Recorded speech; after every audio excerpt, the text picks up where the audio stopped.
El nombre es Orlando Imperatore y es el ganador de la primera de la categoría. Os voy a presentar cuál es su trabajo, de todas las que habéis visto por ahí, y me diréis a ver si merece la pena. Espera un segundo.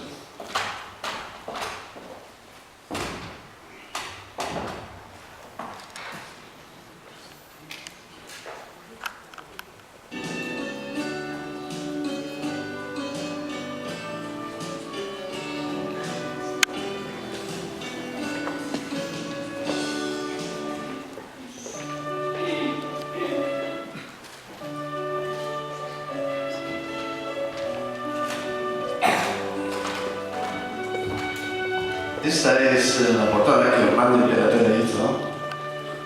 Esta no la anterior, a ver si sale.